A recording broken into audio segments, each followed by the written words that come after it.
What is going on, Colts Nation? Welcome back to another episode of Bring the Juice. Today, guys, I have a very special guest. You guys probably know him from around Colts Twitter. And if you listen to the Locked On Colts podcast, Zach Hicks. Zach, how are you doing, man? I know you said you're just coming off of a cold. Yeah. My voice sounds a little raspy or a little weak. That's what it is there. But yeah, no, excited to be here. Talk some Colts free agency. Talk some potential targets. I know it's always a fun time, to get into all this free agency type stuff here. But yeah, no, coming back from the cold and trying to work back. But the grind never stops.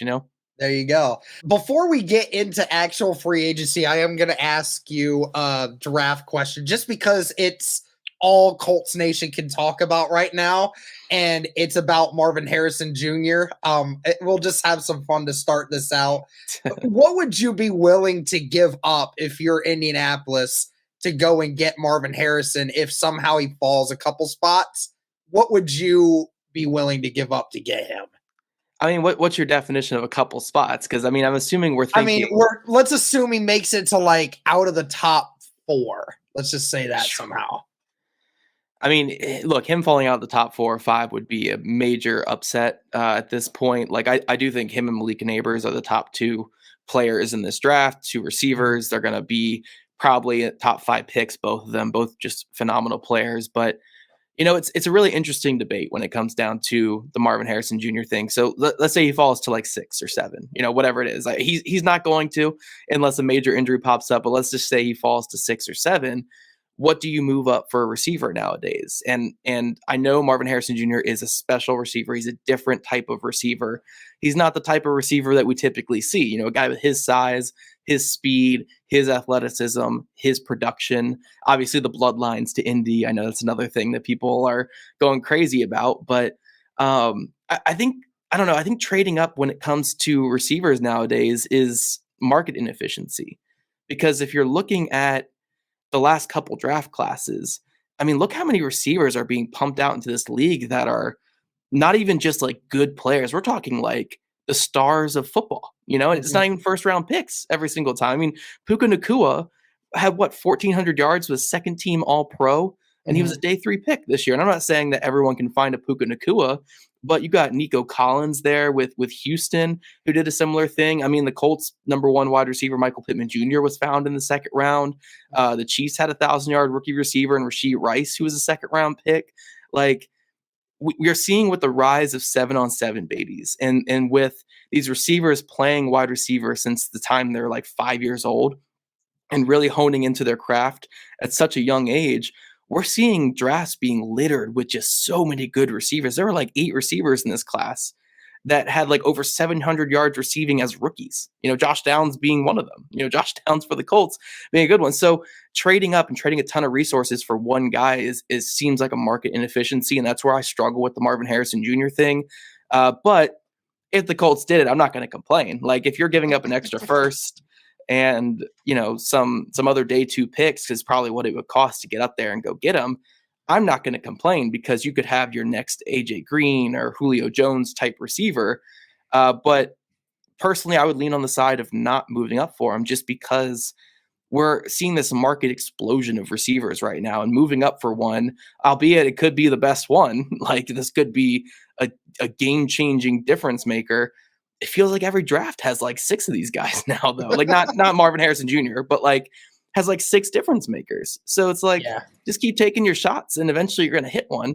I think that's more the right way to go. But look, if they went up for Marvin Harrison Jr., they gave up an extra first and some day 2 picks, I'm not going to complain. I'm not going to cry. You're getting a superstar level player prospect that could really just change the dynamics of your offense. So a little bit of a long-winded answer there, but I love Marvin Harrison Jr. I'd love him in Indy, but I just think the Colts are a little out of range for the market inefficiency that's going on right now.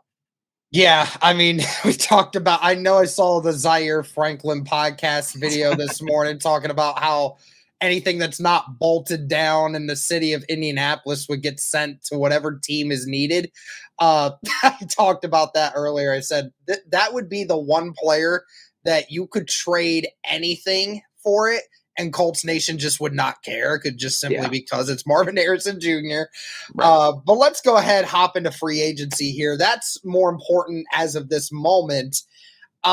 So first things first, what position do you believe is most important that the Colts go and attack in free agency? Is it wide receiver? Is it cornerback? Is it edge rush? Which one do you think they should go for? Honestly, I think when you look at the potential guys that are going to be available and where the Colts have a desperate need for this team right now, and just how the market is shaping up as of right now, I actually think one of the more intriguing positions to go after is safety. I think safety would be a big one for the Colts. I mean, look, the safety play in Indy was not good enough last year Mhm. by any means. I mean, Julian Blackmon had a strong season, but whoever they were putting next to him all season long, outside of a couple of really good flashes from Nick Cross and Rodney Thomas, you just were not getting good enough play from your two safeties in this scheme, a scheme that is so dependent on safety play. Like the safety play is the crux of this entire defense. If the safety play is not good enough, you're giving up explosives, you're missing tackles, you're just not doing what this defense is designed to do. And then when you look at this free agent class for safety, you're looking at a lot of guys that can really fit the Gus Bradley mold. And maybe if you re-sign a Julian Blackmon, Blackmon can go back to being more of your free safety over the top guy, and you can bring in one of these strong safety type guys to fill that spot over the middle. So like, we're going to get into more names here in a second, but like a Cameron Curl or a Jeremy Chin or Xavier McKinney can play a little bit of both safety. There's a lot of really intriguing safeties in this free agent class. Jaron Curse from Dallas, another guy who has experience in this cover 3 type system. I just think they need more of a veteran back there. I think they need a more quality starter alongside, whether it's Julian Blackmon or whether it's, you want to just roll into next season with Nick Cross. The safety play just needs to be better, though, for this defense to be better. And this market looks like there's going to be a lot of good players hitting that market overall. Yeah, 100%. I mean, yeah, I definitely think Indy needs to bring back Blackmon because, I mean, when it comes to my philosophy is if you don't have a clear direction of where you're going to go with it, and clearly Indy does not have any great safety play behind Blackmon, you have to make sure you keep that guy around because you don't really have a lot of leverage in that regard. And I think the great thing is with Blackmon, you don't have to pay him top dollar at the safety position in order to keep him happy. You mentioned Xavier McKinney. You mentioned a few other guys. Like, who do you think they should target if they're looking for like maybe that free safety type role to kind of fill in for where Rodney Thomas originally was?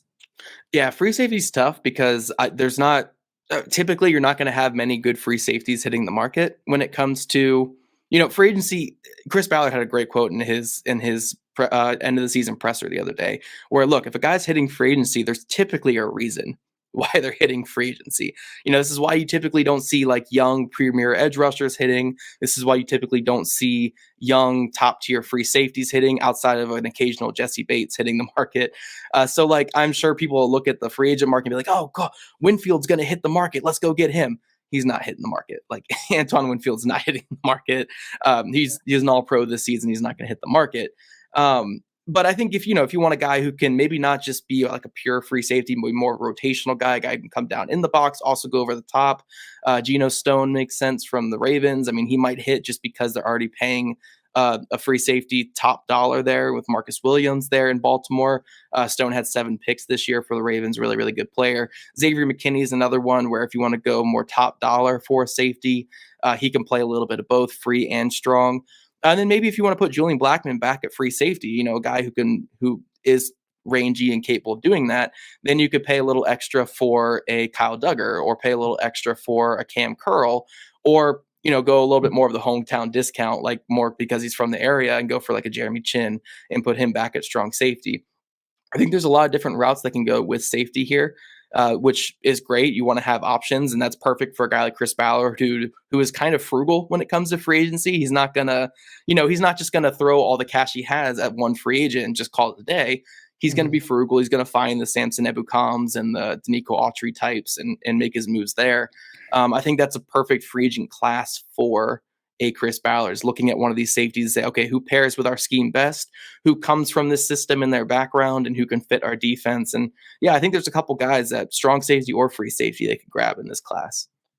Yeah, I think it was cool that you mentioned the flexibility of Julian Blackmon, because I think a lot of people forget that is, yeah, he was a free safety when he came in, and he had that sensational rookie year, and then, got hurt for the next couple. And then this next year, when he gets moved to strong safety, has his best statistical year before that injury. So it's kind of funny because, yeah, you can interchange Julian Blackmon however you feel the need to, and then get best available safety for your defensive scheme, which I think is a great thing to think about.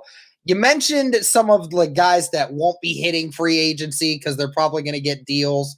And that ties me straight into our next group here. And I think that it's a position that a lot of people are kind of just not really talking about, not mainly because this position group had a good amount of success last year, but I think we understand it that the Colts were 5th in sacks last year, Zach, but they were overall 22nd in total pressures. So yes, you did get the sack numbers, but your overall effectiveness as a defensive line still was not that great for the Indianapolis Colts. Now, in totality, I think we can all agree that Gus Bradley's system has a lot to do with that, because they don't like to blitz and they just don't have a tendency to get a lot of pressure in that way.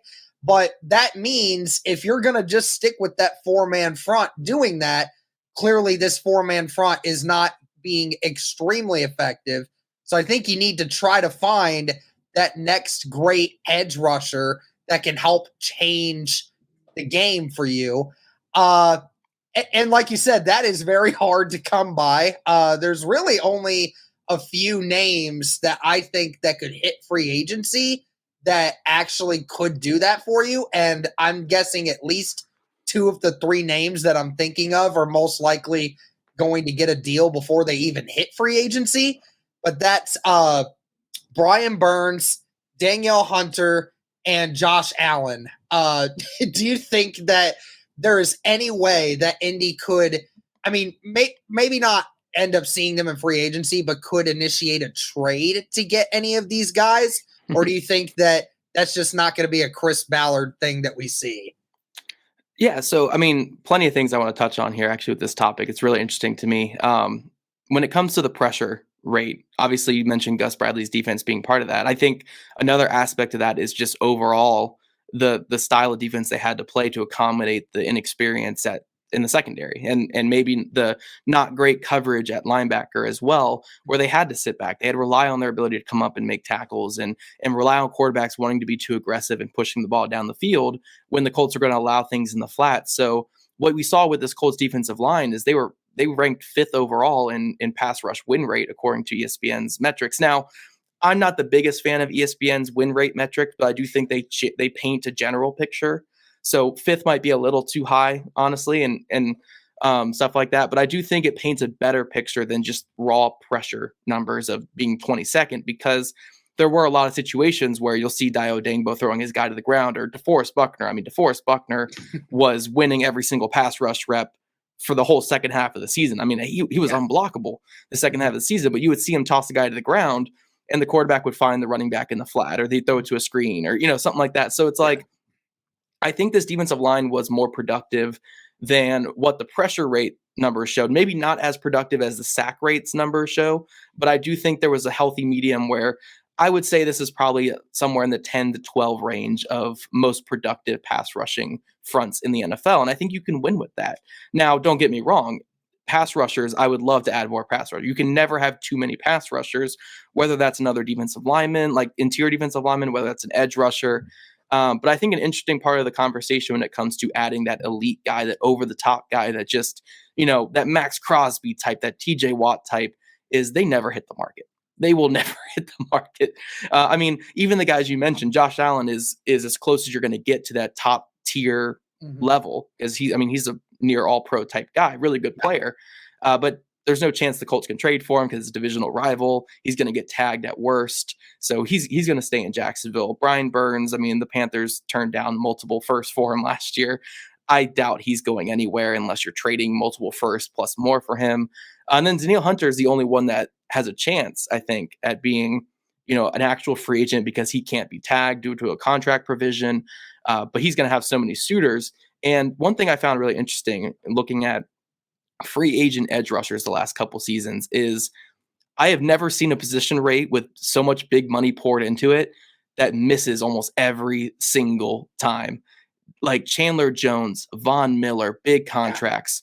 Gosh, those blew up so bad. Near 30-year-old, I mean, either 30-year-old or 30-plus-year-old guys that just didn't work. Romeo Aquara, horrible deal for them. Carl Lawson for the Jets, terrible deal for them. I mean, these deals blow up so much. The only two I could find that were positive over like $10 million per year deals were Trey Hendrickson, which ended up being just a phenomenal deal for the Cincinnati Bengals back in 2021 or 2020, whatever it was. And then Hassan Reddick with the Eagles, obviously, but that was already after people passed on him multiple times because they didn't know what to do with him. I was such a big fan of Hassan Reddick, even when he went to Carolina the first time. I was pounding the desk for Ballard to make that deal happen because when he went to Carolina, he only got paid $6.5 million. And that was a guy that just came off of a 12-sack season. I'm like, please. And then we see what Hassan Reddick has become now. It's unfortunate. Yeah. But really, those are the only two guys that, like, if you count the Eagles deal that he got, and then you count the if you count the Eagles deal he got, and then you count the Hendrickson with the Bengals, like those are the only two guys that got like big contract free agency money as edge rushers that actually panned out. So these edge rush contracts, it's really hard to like pay that top dollar and actually have them be worth that top dollar. So it's an interesting dynamic. Like you want to add that star guy, but really the best way to get that star guy is to draft him. And the Colts have tried drafting. I mean, look, Dio Dangbo, if you look at Brandon Thorne's his pressure rates and stuff that he was looking at for edge rushers and pass rushers in general, Dio Dangbo was the third youngest player that appeared on his top 30 list of pressure and true sack rate and stuff like that. Did a really good job with that. Samson Ebukam was in the top 20 for that ranking as well. And Ebukam, I think, honestly, if you look at edge rusher contracts over the past 5 years, Ebukam's probably a top 6 or 7 contract that has been given out in free agency to a pass rusher. So if Chris Ballard can find another Ebukam type signing, I think that's a positive win for this team. A guy like I had one right here, Michael Dana from the Chiefs, a player who has gotten 6, 7, 8 sacks a season with the Chiefs the last 2 years. He's not going to get this gigantic contract, but you get a little bit of a more speed rusher in there who can do some good things. Another good one, I think, would be a really fascinating add would be Josh Uche from the Patriots, a player who has a high win rate historically, really good third down pass rusher, but he didn't have a ton of sacks last year. I think he only had like 2 or 3 sacks, but that's another guy who can just get after the quarterback. So if you really want to find that next productive pass rusher in free agency, I think the way you look at it is look for the Ebukam type deals. Don't look for the Chandler Jones or don't look for the Von Miller deals, because if you miss on those deals, you're setting back your team for a little bit. I mean, the Bills gave Von Miller like 6 years on his contract, and he was a healthy scratch the last couple of weeks of the season. Chandler Jones, I mean, I don't want to go too much detail on the Chandler Jones. Yeah, right. I don't know what's going on with that, but like, these are big time deals that people are, because you have to pay a premium to get a premium player, and you think you're getting a premium player. But look, at the end of the day, if a guy's hitting the market, there's typically a reason, especially if they're a big name guy like that. So I think looking for, I don't want to say the bargain bin guys, but like the mid-tier guys who just didn't get a chance in their last stop, like the Samson Ebukam. The Samson Ebukam is a perfect signing. The Danico Autry signing, perfect signing. Get the guy who's on the verge of being that dude for you. Give him a mid-level deal and let him go to work. I think that's what this pass rush needs. I mean, look, if you can give me a Trey Hendrickson, a Max Crosby, TJ Watt, a Myles Garrett, whatever that is, sure, I will love it. I will do jumping jacks, front flips, whatever I need to do to get that. But the reality of the matter is you're not really getting those guys unless you're drafting them, or you get really lucky with the Trey Hendrickson signing the Bengals did. That was great. But I think, going after guys who are on that verge of breaking out and hoping they can take that next step is the way that you should attack edge rusher in free agency. Gotcha. Yeah. I mean, no doubt that right now Indy has a good collection of young players on that defensive line, and you hope that they continue to improve. Ebukam obviously took that next step. Kwity Paye took a little bit bigger of a step. Dio Mhm. Odangbo obviously did, and you hope that Odangbo has another gear in him. Right. Um, Obviously, from just a perspective of trying to find that elite tier guy, uh, everything you said about it completely true. I think truly the only person I would say that has that high potential upside to maybe still have a chance for Indy is Brian Burns, simply due to the fact that Carolina is in a desperate position where they need draft capital more than anything. They need players, they need money, they need things to be able to rebuild this team from the ground up. So Burns is in a position where he has the free reign to do whatever. Like you said, with Josh Allen and these other guys, there's no chance. I mean, and Yeah. Jacksonville's not going to let that walk. So I No. totally get that. Um, what's your thoughts on a offensive weapon for Indy this time around? Because I mean, you talked about the draft, you talked about when Marvin Harrison, there's like a million other wide receivers in this draft class that are, going to be that second, third round that are still going to be high quality players for teams here in the next year.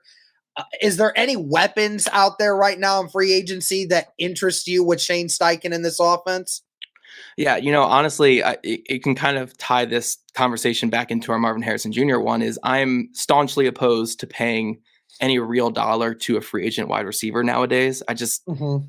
I don't see the value in it, Like don't get me wrong, if a situation opens up where you can make a trade for a guy who is about to hit their 5th-year option, and it doesn't look like the team's going to end up paying them, like we saw with the AJ Brown trade a couple years ago, like we saw with the Tyreek Hill trade, obviously from Kansas City. If that opportunity opens up to you, sure, take it. Like if you can get a one of one guy, if you can get a top 10 guy, top 15 guy, whatever it is, you take it. So if for whatever reason the 49ers are calling teams and saying, hey, Brandon Ayuk is available, do it. Mhm. Absolutely. 100% send whatever they need there. You send whoever you need there. That's the Marvin Harrison Jr. type trade too. It's like, okay, send the practice facility. Zaire Franklin got to get on board with this one too, because Brandon Ayuk is that kind of guy. Mhm. Um, but I don't see that materializing. So outside of that, I don't think there's going to be too much in the trade market for a wide receiver. And then you just look at free agent wide receivers. Look, like I said, we're in this new age of football where wide receiver play is at such a high level where if a dude is hitting the market as a wide receiver, odds are there's a big reason for that. I mean, again, it might be a team that's trying to go younger and it's an older guy that they don't need anymore. So, I mean, one guy I did put down just because I think the Colts need a guy who can make it after and do a little bit of that is Curtis Samuel from the Commanders, productive little player that can do things as your wide receiver for. But, ultimately, when it comes down to wide receiver, at the end of the day, I just want to keep taking shots in the draft. Like you'll have to work through that rookie season where they're going to hit that rookie wall there halfway through the year. But luckily, when they do that, you'll have Josh Downs in year 2 who can pick up the slack. You'll have Michael Pittman Jr., who's your number 1, who can pick up the slack. You have Alec Pierce hopefully taking that next step next year, who can pick up the slack. Like I think just keep taking the young guys, and eventually you're going to hit on one with the way that we're seeing it. But I will say that one area that I think you can add a playmaker nowadays with free agency is tight end. I think tight end makes more sense to add in free agency than wide receiver.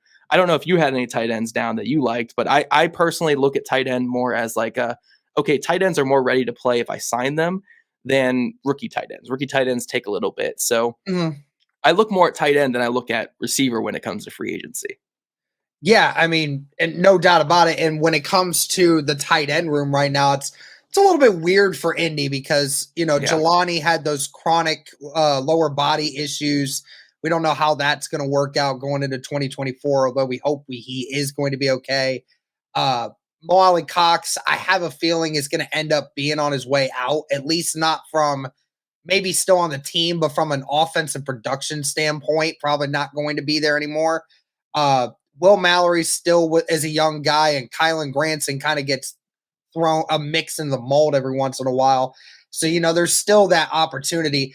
I have been like, ever since the season ended, I have been one of those Brock Bowers truthers Oh yeah. that would absolutely love to have a Brock Bowers because, he's not just a tight end. He's a wide receiver in a tight end's body. Yep. He is a weapon. He is not just a tight end. He is a weapon. So I've always been on that board. I highly doubt he even makes it to Indy at that time, but I always tell people, listen, the draft boards go differently every year. No one ever really has an understanding of what these GMs actually are thinking. Because, you just look at last year, all those wide receivers that we said were going to be top 10, top 15 picks, they all get drafted in the 20s. So, things happen like that. But yeah, I totally get the tight end thing for free agency more than wide receiver. You're right. It's hard to say that a wide receiver from another team is going to come to this other team on more money and do more. Typically falls into the argument of, they get paid and then they just are never the same player once again. I look for the wide receivers that maybe aren't big names, but they're people that could impact Shane Steichen's offense more than anything. Obviously we're not going to be having Isaiah McKenzie back, I presume, at the end of this year. Right. I look for that gadget player, like you said, with Curtis Samuel, or bringing Paris Campbell back, or bringing some of these other guys in that are, more of these slot / sweep guys that just kind of keep defenses moving. I thought it was funny. I highly doubt. What's your thoughts on Calvin Ridley? Because I don't know if he's going to get re-signed with Jacksonville. I think there's mixed emotions there, and he is 29, and he does have the numbers to back up a good case for that second wide receiver. But do you even want that kind of impact with Calvin Ridley, or would you rather go looking for an under guy? Like I said, I probably wouldn't pay as much as what Ridley's going to want on the open market for a receiver nowadays. But I will say, man, if you guys were annoyed with Alec Pierce and other drops and stuff, Calvin Ridley's going to frustrate the heck out of you guys. Calvin Ridley, you'll get some stretches of really good play from him. But as someone who drafted him in the 3rd round of fantasy football this past season, oh gosh, it was so frustrating watching him play, because you would get these games where it's like 100 yards and 2 touchdowns, and you're like, there we go. That's the guy I drafted super high. And then 3 straight games where it's like 4 drops a game, and like it's just not good football from him. So he's inconsistent, not a big blocker, which I know the Colts value in their wide receivers and stuff, and they kind of already have that in Josh Downs, a guy who not that Josh Downs inconsistent, but that he's not a big blocker or anything like that. But he's a useful player. Like, I wouldn't hate bringing him over here because he's a guy who can get open, be a separator, do some things. So I wouldn't hate it. But ultimately, I think Ridley stays with Jacksonville. I don't think they want to downgrade there at wide receiver, given their offense is already hanging on by a thread at this point. Gotcha. Well, last thing we could talk here, Zach, if there was one free agent and you had the power to bring him here and you wanted the Colts to have him, is there one free agent that you're like, I really, really hope Indy gives this guy a shot? Oh man. I want to stay realistic with it, honestly. I really do think Jeremy Chinn would be a really fun fit for this defense. Jeremy Chinn from the Carolina Panthers, a player who, if you guys love the RAS or RAS or whatever from Math Bomb on Twitter, perfect 10 out of 10 for the safety position, super athlete. He's from Fishers, Indiana, so I know a lot of you guys listening probably are, local Indiana guy there. But yeah, Jeremy Chinn, he's just a guy where, like, I'm not saying he's Cam Chancellor like, but he's a bigger type player who's that same size mold as a Cam Chancellor. Can play some strong safety. He can do a lot of what Ronnie Harrison was doing for the team last year, playing some will linebacker, moving back to some safety if you need him. Can be a little bit of a playmaker. He's a couple years removed from 100 tackle seasons. So I think that would be a really good fit for communication, for athleticism, for just bringing that physicality and tackling ability back to this defense. So Jeremy Chinn, I think, is a realistic dream I like. If I want to go a little bit above and beyond, like a Kyle Duggar even, or a Cam Curl would be great too. But I think Jeremy Chinn would be a really fun one for this defense. And I think that fits enough into that Samson Ebukam type mold where I think I could see Ballard making a move for that type of player. Well, and especially since his last 2 years, the games have gone down quite a bit. He went from being a full-time starter in 2020 and 2021. He's had to miss some games over the last few years, and so his numbers have gone down, which kind of lowers the value of a Jeremy Chin. And like I said, with Carolina, I don't think anyone's off the table for Carolina. If the price is right, I think anyone has the ability to go. So, hey, I wouldn't hate that. Wouldn't hate that at all. But Zach, I want to thank you for coming on here and helping me out with this. I'm not as big in the free agency market yet. Obviously, we have quite a bit more time before free agency actually gets here. But I do want to thank you for coming on here, spreading some knowledge with us, and helping us understand who we should be looking for. Of course, anytime, buddy. Yeah, I plan on doing some more research on this free agency class, and not doing like a whole build a Ballard type for how he approaches free agency, but just looking at his type of guys, what guys make sense for this Colts team, where he likes to typically spend money, and if he's going to keep spending that money at that same spot, or we kind of saw what Ballard said in his final season press conference. He said that he kind of did a lot of self-reflection on the way he did things, on how he restricts himself to certain parameters, which I feel like that was a little shout out at Build a Ballard series there. It was him because I mean, look, he said that like how he constricts himself to parameters, and then he drafted this tiny receiver that goes completely against Build a Ballard. So I think that was kind of what he was saying. I think it has a lot to do with the coaching staff now. It does. I think it does have a lot to do with it. I think back in the day, Frank Reich and them had a very similar outlook on things, or Frank Reich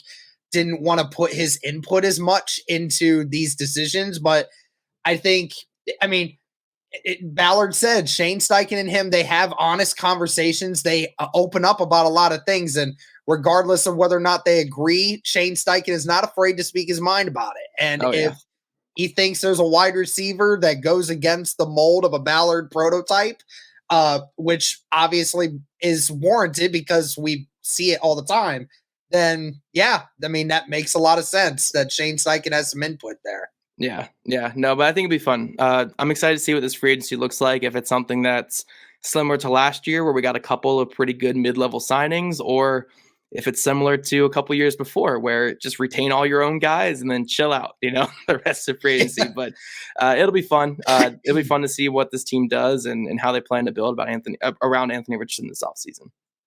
All right. Well, that's going to do it for this one, guys. Let us know your thoughts. Who are some free agents that the Indianapolis Colts should target in 2024? But that's going to do it for this one, guys. Let us know your thoughts. Thank you so much for tuning in. And as always, go Colts.